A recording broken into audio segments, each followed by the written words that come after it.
Bismillahirrahmanirrahim. Assalamualaikum warahmatullahi wabarakatuh.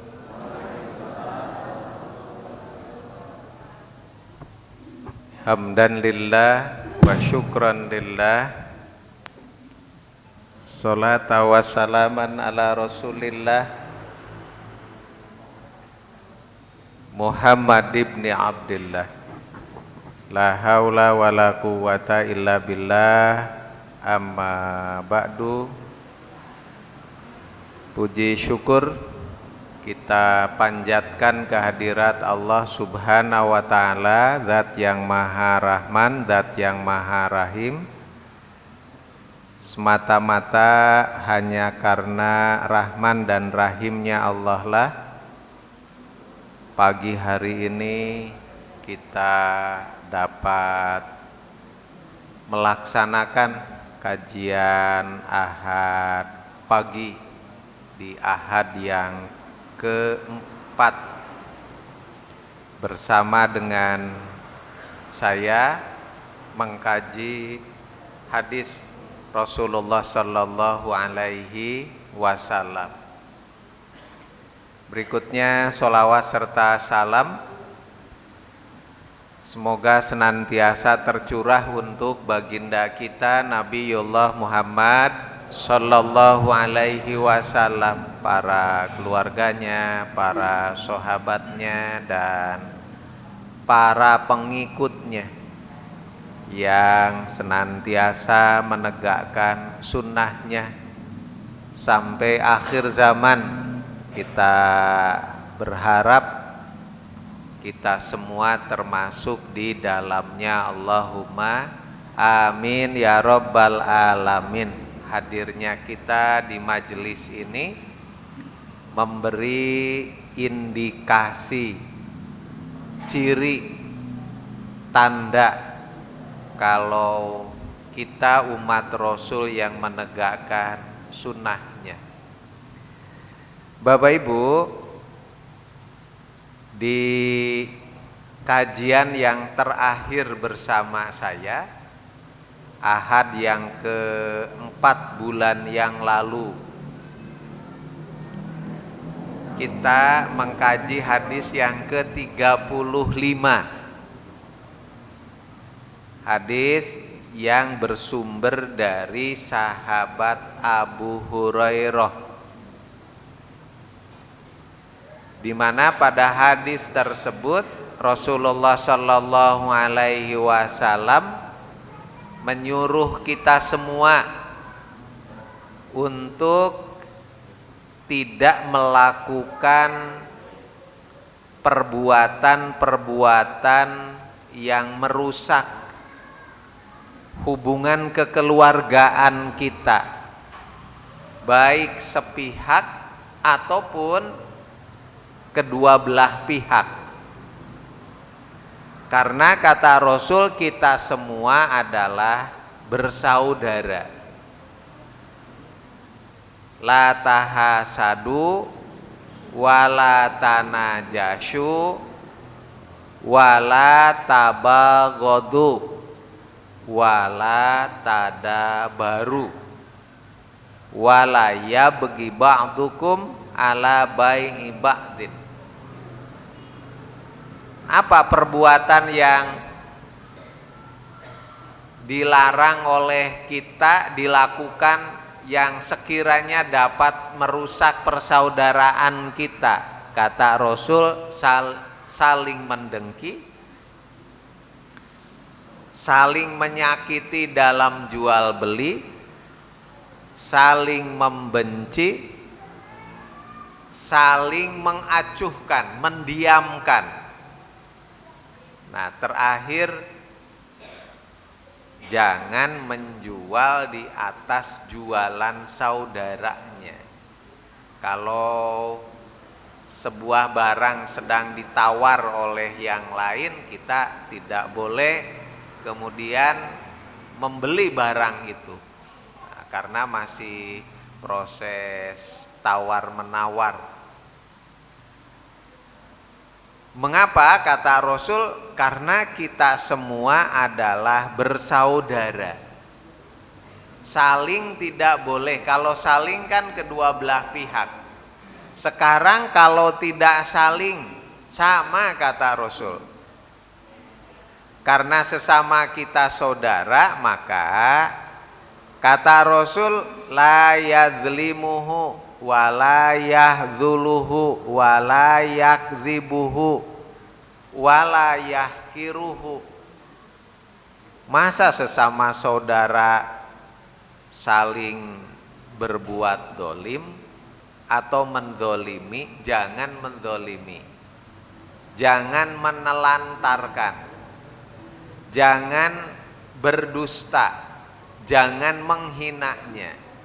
Nah, lalu kemudian Nabi menyatakan at-taqwa hahuna wa yushiru ila sodrihi salah samarot. Takwa itu tempatnya di sini sambil menunjuk dadanya. Salah samarot. Nabi berkata dan menunjuk dadanya itu bolak-balik 3 kali. At-taqwa hahuna, at-taqwa hahuna, at-taqwa hahuna. Bapak Ibu yang saya muliakan, pertama profil perawi hadis, sahabat yang meriwayatkan hadis sudah kita bahas. Namanya Abu Hurairah.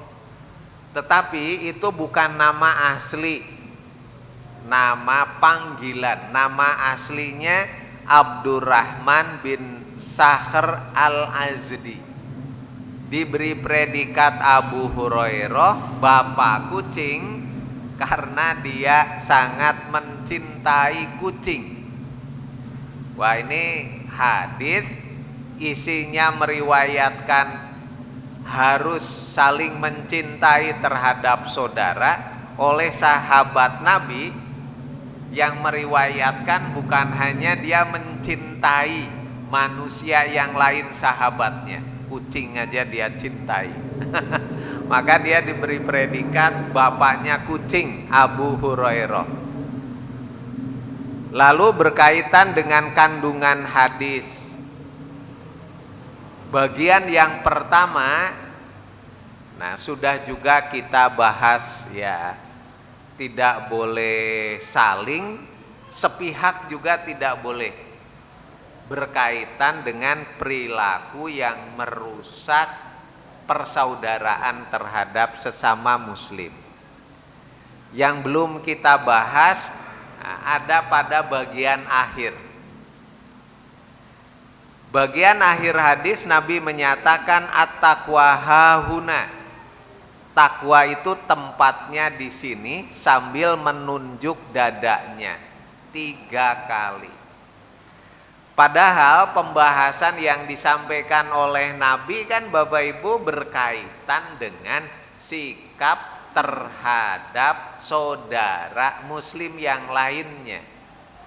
Kok tiba-tiba Nabi berkata at-taqwa hahuna, at-taqwa hahuna, at-taqwa hahuna?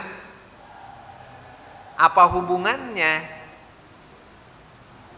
Nah, dari pernyataan Nabi yang terakhir, maka Bapak Ibu kita menyimpulkan, para sahabat, para muhaddisin, ahli hadis menyimpulkan ada hubungan antara sikap persaudaraan, sikap seorang muslim terhadap saudaranya dengan ketakwaan. Nah, terlebih Bapak Ibu, kalau kita mengkaji hakikat takwa, di dalam takwa itu bukan hanya memuat kandungan seseorang itu beriman. Orang yang bertakwa itu bukan hanya dia gemar menegakkan rukun Islam, ibadahnya rajin, hablum minallahnya bagus, tapi orang yang bertakwa, mereka pun orang-orang yang senantiasa berbuat kebajikan terhadap sesama. Kalau kita kaji, tidak usah jauh-jauh Bapak Ibu, surat Al-Baqarah. Nah, ayat 1 sampai 3.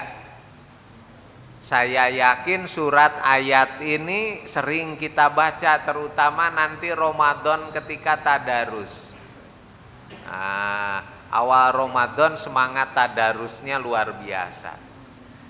Biar kita bisa meraih keutamaan Ramadan. Salah satu keutamaan Ramadan kan Bapak Ibu apa? Dilipat gandakan pahala. Nah, kita dapat meraih keutamaan Ramadan tersebut manakala kita kemudian melaksanakan amal kebaikan, amal soleh. Satu diantaranya tadarus. Kalau kita masuk Ramadan bisa mengalami Ramadan, walaupun bisa mengalami Ramadan, tapi kalau tidak melaksanakan kebaikan, maka kita tidak akan mendapatkan keutamaan berlimpahnya pahala, karena pahala hanya akan diberikan bagi mereka yang beramal. Kalau cuma tidur melulu ya nggak bakalan dapat mendulang pahala. Tapi kan tidur juga berpahala. Iya, pahala dari tidur doang. Lagian hadis yang mengatakan tidur di bulan Ramadan ibadah itu juga dipertanyakan oleh para ahli hadis. Nah, Bapak Ibu yang saya muliakan, surat ini ketika kita tadarus yakin dibaca oleh Bapak Ibu, karena bagian awal. Saya tidak menyaksikan, yang saya saksikan justru bagian tengah dari Al-Quran. Biasanya bagian awal mesti dibaca. Nanti masuk pertengahan Ramadan itu biasanya wah, setan menggoda kita ya. Semangat loyo, semangat tadarusnya loyo. Sadar-sadar sudah bagian akhir Ramadan, kita tadarusnya belum bisa menghatamkan. Langsung saja Qul a'udzu birabbin nas. Jadi tadarusnya tadarus kendang. Kendang itu hanya punya kulit awal dan akhir. Tadarus wal awalu wal akhiru. Tapi bagian ini saya yakin dibaca oleh Bapak Ibu. Nah, bagian awal dari surat Al-Baqarah, ketika Allah menginformasikan kepada kita ada orang yang disebut dengan orang yang bertakwa. Cirinya Bapak Ibu perhatikan. Alladzina yu'minuna bil ghaibi wa yuqimuna sholat wa mimma razaqnahum yunfikun. Orang yang bertakwa itu pertama orang yang mengimani kepada hal-hal yang gaib. Kata kuncinya iman. Orang yang bertakwa punya landasan iman. Yang kedua, wa yuqimunas sholat. Nah, yuqimunas sholat itu representasi dari amal soleh individual. Hablu minallah, menegakkan rukun Islam dan menegakkan hablu minallah yang lain.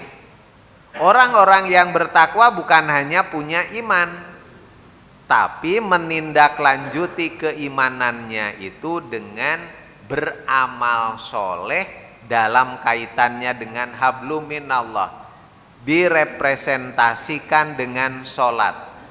Belum cukup orang yang bertakwa, yang ketiga wa mimma razaqnahum yunfikun. Nah, menginfakkan dari apa-apa yang telah kami rizkikan kepada mereka. Infak itu amal soleh yang bersifat sosial. Orang yang bertakwa bukan hanya soleh secara pribadi karena imannya, tapi juga soleh secara sosial. Sama orang lain yang berbeda agama saja orang yang bertakwa menghargai.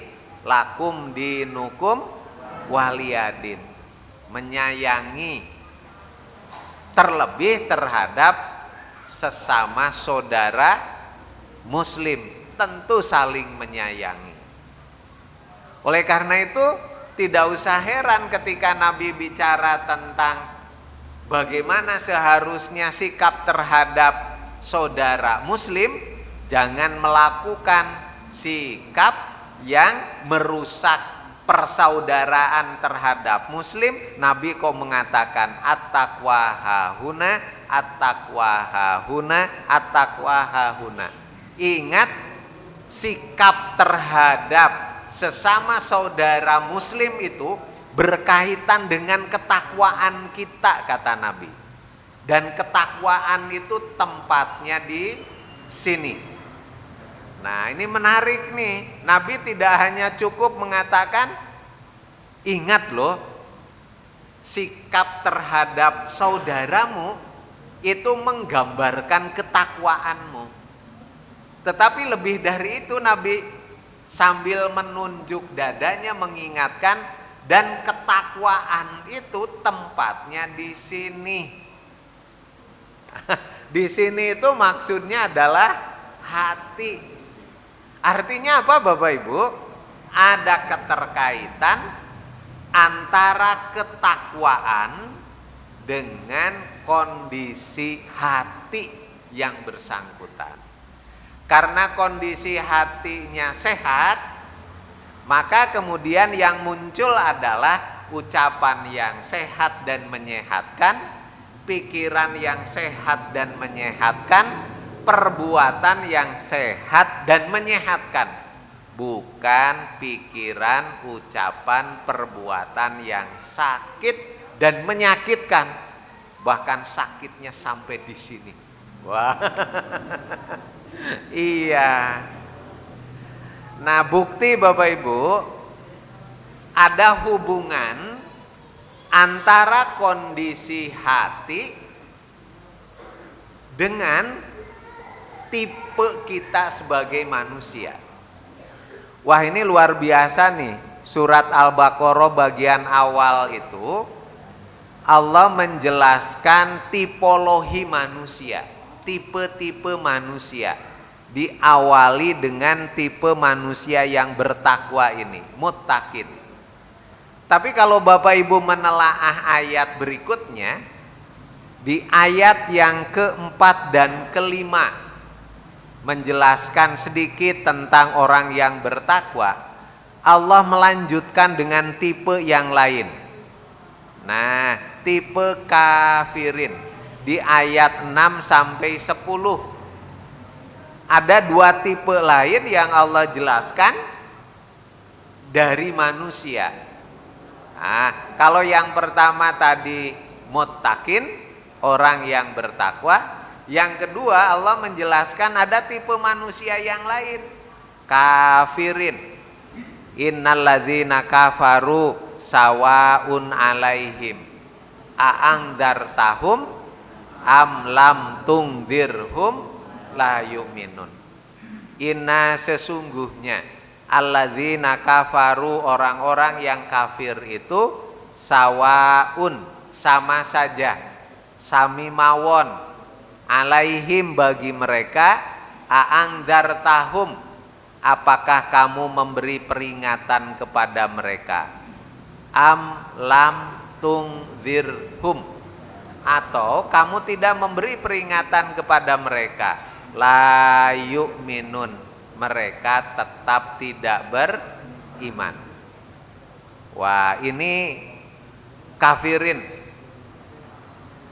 Tipe yang ketiga Allah menjelaskan, wa minan nasi may yaqulu amanna billah wa bil yaumil akhir wa ma hum bimu'minin.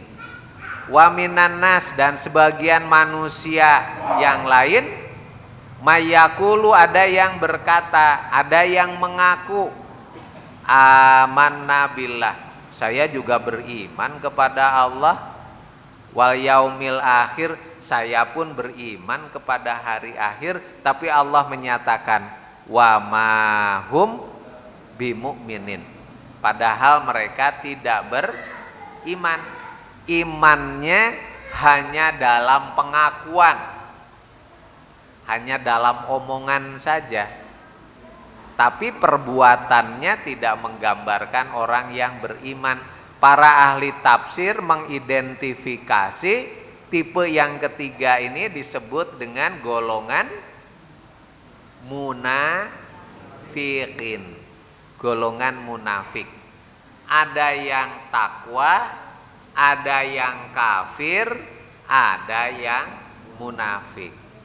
Nah, yang menarik Bapak Ibu, ini bukti benarnya Nabi menyatakan at-taqwa hahuna wa yusiru ila sodrihi sambil menunjuk dadanya. Nah, Allah mengaitkan masing-masing tipe itu dengan hati. Nah, yang pertama, ketika Allah berbicara tentang orang yang kafir, Allah menyebut hati. Khotamallahu ala qulubihim. Apa yang menyebabkan ada orang yang mohon maaf ndablek? Diberi peringatan, tidak diberi peringatan, kukuh tidak beriman. Itu berkaitan dengan kondisi hati kata Allah. Mengapa? Khotamallahu ala qulubihim. Allah telah menutup hati-hati mereka. Demikian juga ketika Allah berbicara tentang orang yang munafik tadi. Wa minan nasi may yaqulu amanna billah wa bil yaumil akhir wa ma hum bimu'minin. Kenapa ada orang yang ngakunya iman tapi sebenarnya dia tidak beriman? Kata Allah, itu juga berkaitan dengan hati mereka. Allah menjelaskan fi qulubihim marad. Karena hati-hati mereka itu punya penyakit. Fazadahumullahu marada. Lalu Allah menambah penyakit hati mereka. Oleh karena itu logis Bapak Ibu kalau Nabi menyatakan at-taqwa hahuna, at-taqwa hahuna, at-taqwa hahuna. Karena memang ada keterkaitan antara ketakwaan dengan kondisi hati, suasana hati. Nah, itulah sebabnya Bapak Ibu para ulama kemudian mengaitkan pembahasan tentang tipe manusia dipengaruhi oleh kondisi hati dengan jenis-jenis hati.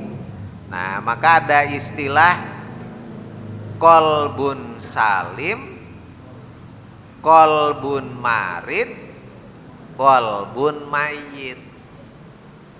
Hati yang sehat, hati yang sakit, hati yang mati. Nah, kolbun salim ini hati yang dimiliki oleh orang-orang yang bertakwa. Hati yang sakit, kolbun marid, yang dimiliki oleh orang-orang yang munafik. Hati yang mati dimiliki oleh orang-orang yang kafir. Jadi ada keterkaitan antara kondisi hati dengan ketakwaan. Nah, hati-hati karena hati itu kan tidak statis, dinamis, makanya disebut kolbu, kollaba, yukollibu, punya sifat turun naik, fluktuatif.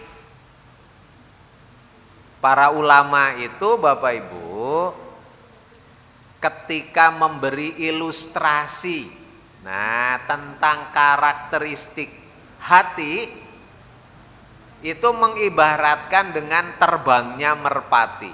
Masalul qalbi kamasalil uspuri. Masalul qalbi, perumpamaan hati itu ibarat terbangnya merpati. Merpati terbang, turun naik, yataqallabu fi kulli sa'ah, setiap saat.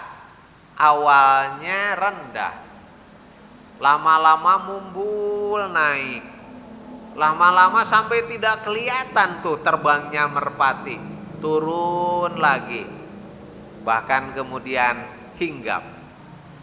Nah, ketakwaan yang ada di dalam hati pun begitu. Kesehatan hati pun begitu, Bapak Ibu. Kadang menguat, kadang melemah.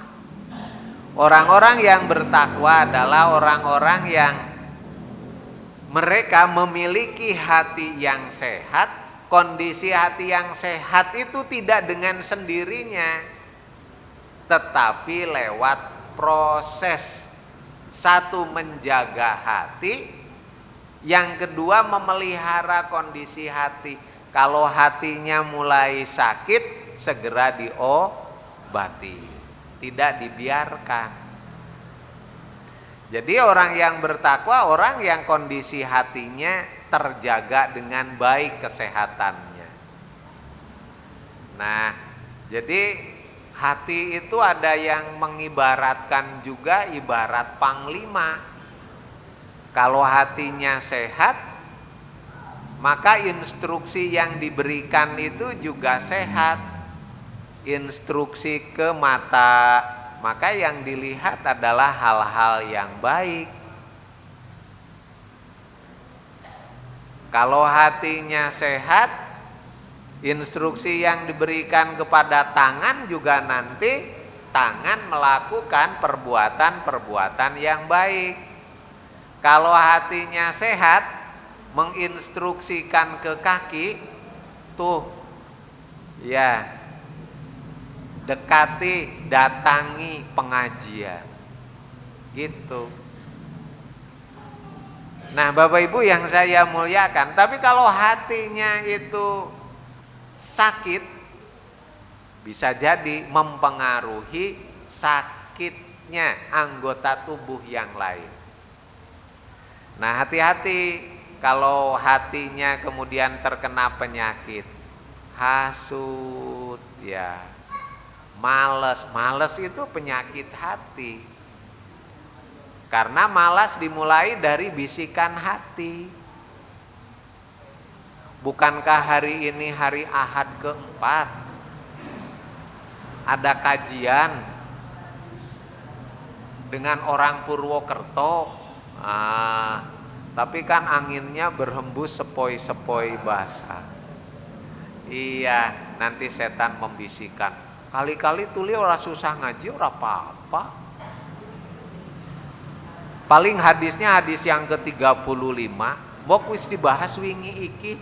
Nah, padahal yang dibahas yang belum bagian akhirnya. Ya, akhirnya nggak berangkat. Kalau satu kali nggak berangkat, wah itu bisa dijadikan oleh setan alasan. Nanti Ahad besok, ya, ketika ada yang ngajak, ayo biasa berangkat kajian Ahad pagi, gitu. Ah wingi be ora, pray dulu lah. Nah mulai, nah mestinya segera diobati malas itu. Karena kalau malas dibiarkan, wah itu bisa kemudian mempengaruhi yang lain. Nah, Bapak Ibu yang saya muliakan, disinilah letak pentingnya segera manakala kita merasakan ada sesuatu dalam hati kita, segera diobati. Sebab kalau tidak, maka kemudian hati kita akan mati. Kondisi hati mempengaruhi status kita. Kalau biasanya sholat kita rajin, karena kondisi hatinya bagus, kita menjadi muttaqin. Tapi kalau kemudian, nah kita terkena penyakit hati, sholat kita menjadi lalai. Sholat tak sholat, tapi males. Wa idza qamu ila sholat qamu kusala, kusal-kusal. Nah, turun derajat kita dari mutakin menjadi munafik. Kan salah satu ciri orang yang munafik itu manakala sholat males. Kalau tidak segera diobati dari males itu, maka meninggalkan sholat. Kalau kita kemudian tidak sholat, status kita kemudian menjadi kafir. Hati yang sakit jika dibiarkan lama-lama menjadi mati. Lo kalau sudah mati diingatkan, tidak diingatkan, wah tidak bakalan bergeming. Urusan saya, mau sholat apa enggak tergantung saya. Apa enggak ingat, nanti sholat itu yang pertama kali dihisab di hari akhir. Tahu, tapi kan saya nanti yang akan mempertanggungjawabkannya. Nggak usah usil. Wah, itu karena hatinya Bapak Ibu, astagfirullahaladzim. Lah disinilah Bapak Ibu letak pentingnya menjaga hati kita. Salah satunya Bapak Ibu lewat bermunajat ke hadirat Allah. Apa munajat? Agar kondisi hati senantiasa terjaga, menjadi sehat dan ada dalam ketakwaan. Ya muqallibal qulub tsabit qalbi ala dinika. Wahai yang membolak-balikan hati, tetapkan hatiku pada agamamu. Artinya jadikanlah hati kita menjadi hati yang sehat. Hati yang sehat ditandai dengan ketaatan kita kepada agama. Hanya dengan ketaatan pada agama kita layak mendapat status sebagai muttaqin. Bapak Ibu, logis Nabi mengatakan at-taqwa hahuna sambil menunjuk dadanya. Karena memang ada keterkaitan antara ketakwaan dengan suasana hati. Hati ini bagian yang sangat penting dalam diri kita. Maka di hadis yang lain Nabi menyatakan ala inna fil jasadi mudghah. Ingat, dalam diri kita ada segumpal darah. Ida soluhat, apabila segumpal darah ini sehat, baik, maka baiklah seluruh amalan. Apabila yang segumpal darah ini jelek, sakit, maka kemudian jeleklah seluruh amalan anggota tubuh yang lain. Nabi kemudian menyatakan ala wahiyal kolbu. Ingat, yang segumpal darah itu adalah hati. Nah, disinilah letak pentingnya Bapak Ibu menjaga hati. Kalau ibu-ibu rutin menjaga fisik, wajahnya dirawat lewat perawatan rutin. Nah, maka kemudian harus diimbangi perawatan fisik kita dengan perawatan hati kita, ruhani kita, jiwa kita. Dan Bapak Ibu, pendidikan sekarang kan lebih banyak ke pendidikan akal. Pendidikan hatinya kurang. Sehingga wajar lewat pendidikan muncul anak-anak yang cerdas, tetapi akhlaknya tidak bersesuaian dengan kecerdasan akalnya. Nah, disitulah letak pentingnya Nabi mengamanatkan man yazdad ilman walam yazdad hudan lam yazdad minallah illa bu'dan. Barang siapa yang menambah-nambah ilmu lewat mengolah akal, tetapi dia tidak menambah hidayah, lewat mengolah hati.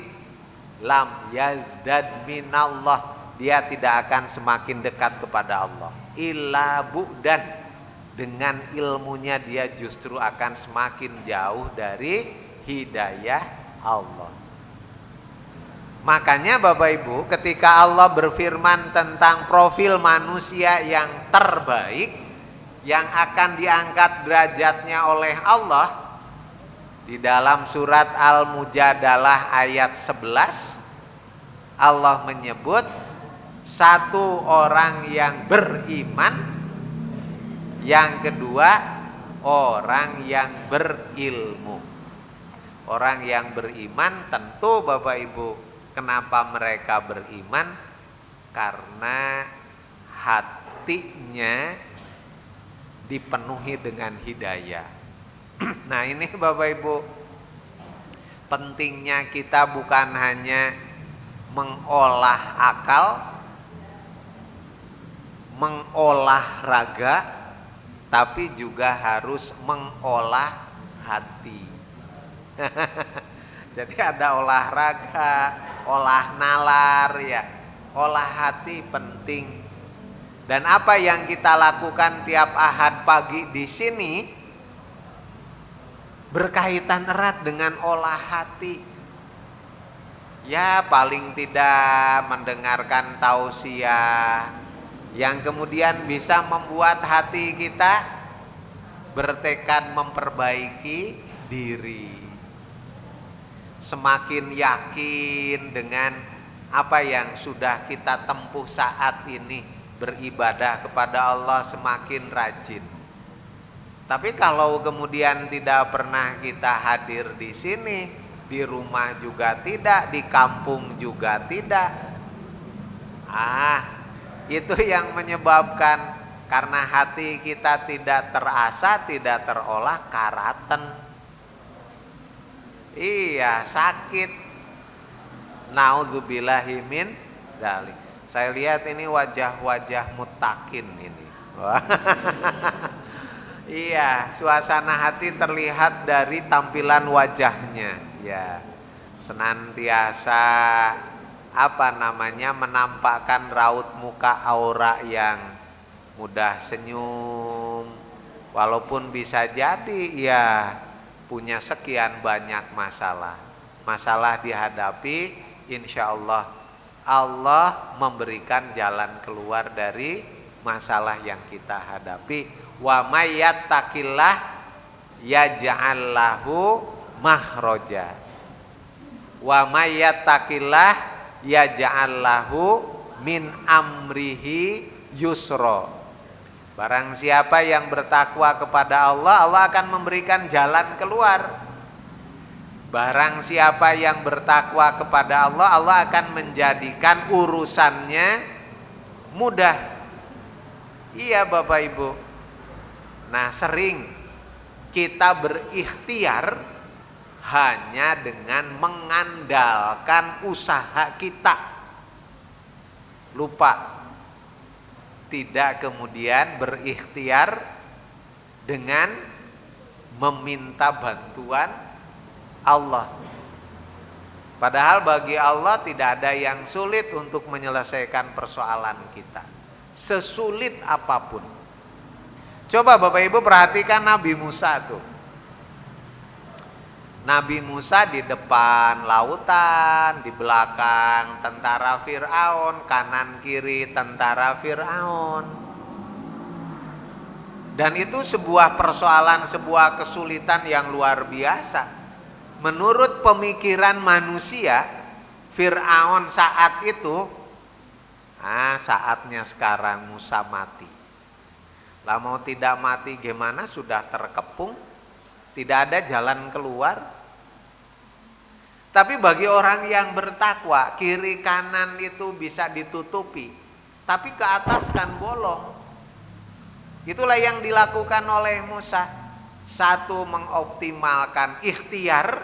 Yang kedua, sadar ada yang maha kuasa. Maka kemudian dia bertawakal kehadirat Allah, memohon kehadirat Allah, ya Allah beri saya jalan keluar. Kata Allah, idrib bi asokal bahro, pukulkan tongkatmu ke lautan, maka terbelahlah lautan itu. Musa bisa menyeberangi dan kaget Fir'aun. Fir'aun mengikuti, ketika sampai di ujung sana Allah memerintahkan, pukulkan kembali tongkatmu Musa ke bahtera. Dipukulkan lagi, maka kemudian menyatu kembali. Padahal Fir'aun masih di tengah-tengah lautan. Yang mati Musa apa Fir'aun? Fir'aun. Nah, Bapak Ibu yang saya muliakan, bagi orang yang bertakwa, maka dia akan senantiasa mengoptimalkan ikhtiar itu dengan bermunajat kehadirat Allah. Kita seringnya melibatkan Allah dalam ikhtiar kita itu di bagian akhir. Kalau sudah mentok baru sakit berobat kemana-mana, nggak sembuh-sembuh, baru diruqyah atau meruqyah diri. Jadi ya bagian yang terakhir ya. Mestinya sejak awal libatkan Allah. Iya, untung Allah itu dia justru senang jika hambanya meminta bantuan. Semakin dimintai bantuan semakin senang. Beda dengan manusia. Kalau manusia komentarnya kan lain. Minta tolong saya setelah kepepet baru. Sebelum-sebelumnya mengacuhkan saya. Nah, Bapak Ibu yang saya muliakan, penting menjaga kondisi hati kita, karena kondisi hati berkaitan dengan ketakwaan kita. Ketakwaan kita berkaitan dengan sikap kita. Salah satunya sikap terhadap sesama kita. Bapak Ibu, hadis Nabi ini penting untuk kemudian kita pegang teguh, karena berkaitan dengan kesempurnaan keberagamaan kita. Sehebat apapun kita beriman dan sehebat apapun kita rajin beribadah dalam rangka hablum minallah, kalau kita tidak baik dengan sesama kita, maka kita belum disebut sempurna keberagamaan kita. Hati-hati Bapak Ibu, kalau kita sudah punya iman, rajin ibadahnya dalam kaitannya dengan hablum minallah, tetapi belum baik dengan sesama. Bisa jadi ini yang akan menghambat kita masuk ke surga. Iya. Makanya kan Nabi pernah dalam satu kesempatan kumpul dengan sahabat. Nabi menyatakan begini, akan hadir ke hadapan kita seorang laki-laki calon penghuni surga yang akan masuk ke surga dengan mudah dan selamat. Lalu orang memperhatikan, oh ternyata si fulan. Besoknya Nabi menyatakan pernyataan yang sama. Lagi-lagi yang hadir adalah orang yang sama. Besoknya lagi menyatakan pernyataan yang sama. Ada salah seorang sahabat yang penasaran. Amalan apa yang suka dia lakukan sehingga dijamin oleh Nabi akan masuk ke surga dengan mudah dan selamat. Akhirnya sahabat ini mengikuti orang yang dijanjikan oleh Nabi masuk ke surga dengan mudah dan selamat. Lalu kemudian bertamu dan menyampaikan kalau dia sedang punya masalah, ingin menenangkan diri, sudi kiranya menginap di rumahnya. Orang tersebut kemudian mempersilahkan. Nah, batasan bertamu kan 3 hari 3 malam. Selama 3 hari 3 malam diamati. Tujuan utamanya kan hanya ingin mengetahui. Nah, rahasia amalan apa yang suka dilakukan. Ternyata sholat yang 5 waktunya biasa seperti dirinya. Jamaah ke masjid sama. Makannya juga sama. Tidurnya juga sama. Sebelum tidur ngambil air wudhu, lalu kemudian berdoa, ditambah dengan membaca Al-Ikhlas, Al-Falaq, Anas, ayat, sama aja. Sampai dia kemudian tidak mendapatkan amalan yang dinilai istimewa. Lalu akhirnya cerita terus terang, mohon maaf saudaraku, saya sebenarnya menginap di rumah panjenengan bukan untuk menenangkan diri, karena saya tidak punya masalah dengan keluarga saya. Cuma saya penasaran, mohon maaf, karena panjenengan oleh Nabi dijamin akan masuk ke surga dengan mudah dan selamat. Itu yang menyebabkan saya ingin mengetahui apa sebenarnya amalan istimewamu. Dia menjawab apa Bapak Ibu? Loh, kalau amalan ya beginilah amalan saya. Bukankah panjenengan sudah mengamatinya selama ini? Tetapi kata dia, nah dari waktu ke waktu saya bukan hanya menjaga amalan saya. Saya berupaya untuk satu, menjaga hati saya agar tidak punya penyakit. Satu diantaranya menjaga agar tidak punya hasud terhadap saudara saya. Yang kedua kata dia, saya berupaya menjaga mulut saya agar tidak menyakiti saudara saya. Bapak Ibu, kesimpulannya apa? Satu, menjaga hati agar tidak hasud terhadap saudara. Dua, menjaga mulut, pembicaraan agar tidak menyakiti saudara. Intinya ternyata pada hablum minannas. Itu yang menyebabkan orang masuk ke surga dengan mudah dan selamat, hablum minannasnya. Karena bisa jadi yang menjadi penghalang masuk ke surga dengan mudah dan selamat itu hablum minannas. Kan Nabi Bapak Ibu ketika kumpul lagi, dia tiba-tiba berkata, wahai sahabatku, tahu nggak yang dimaksud dengan orang yang bangkrut? Kata sahabat, Kanjeng Nabi, kami semua kan pedagang, masa tidak tahu orang yang bangkrut? Kata Nabi, iya, coba dijelaskan. Menurut pandanganmu yang bangkrut itu yang bagaimana? Ada sahabat yang menjelaskan, yang bangkrut itu yang di awal perdagangan barang banyak, modal ada, di akhir perdagangan barang tiada, modal habis. Kata Nabi, itu mah di dunia gampang, ada bank muamalat. Yang saya maksudkan di akhirat, kata sahabat, kalau bangkrut di akhirat tentu panjenengan yang lebih tahu. Nabi kemudian menjelaskan, orang yang bangkrut di akhirat itu orang yang ibadah hablum minallahnya bagus, sholatnya bagus, zikirnya bagus, puasanya bagus, tahajudnya rajin, haji dan umrohnya bolak-balik. Tetapi kata Nabi, hablum minannasnya jelek.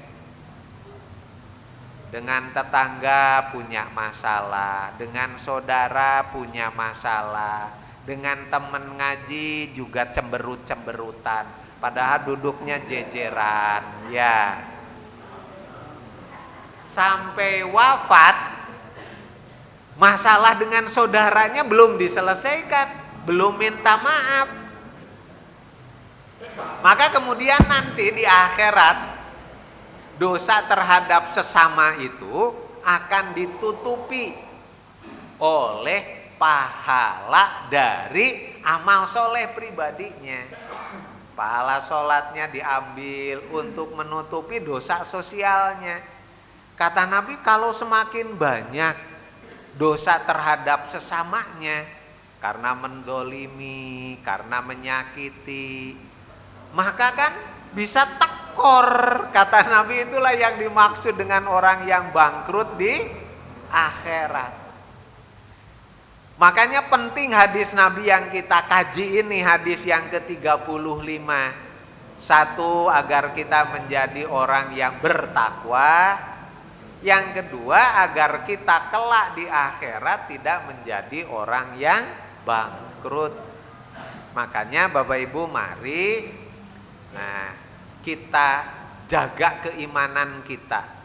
Alhamdulillah sampai detik ini kita punya iman. Dan keimanan kita sudah kita tindak lanjuti dengan amal soleh. Sholat kita rajin, alhamdulillah. Iya, zikir kita rajin, alhamdulillah. Tapi jangan lupa, terhadap sesama pun kita harus soleh. Ketemu ya Loh itu kan ibadah terhadap sesama. Kata Nabi, jangan menganggap enteng, menyepelekan sebuah kebaikan, walau biwajhin tolkin, walaupun dengan wajah yang berseri-seri. Sampai ngaji dengan yang jejeran saja, Bu. Pengajian kok baik. Kan sambil ngaji sambil mendulang pahala.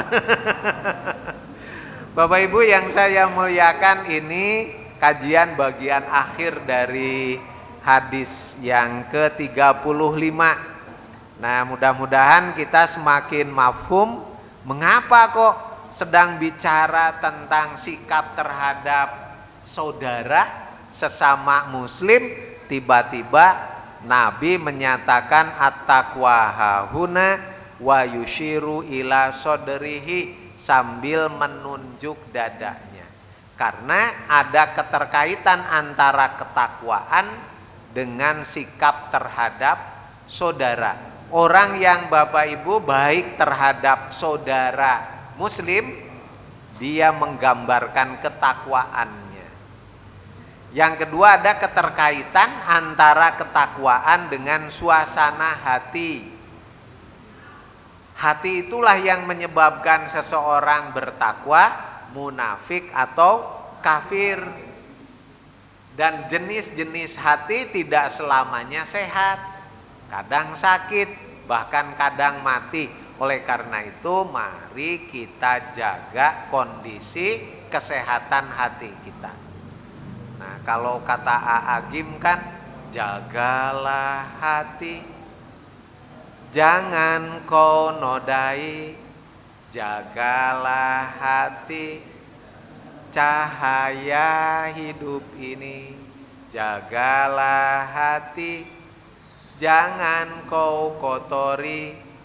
Jagalah hati, lentera ilahi. Iya. Jadi lentera Allah itu adanya di hati, ya.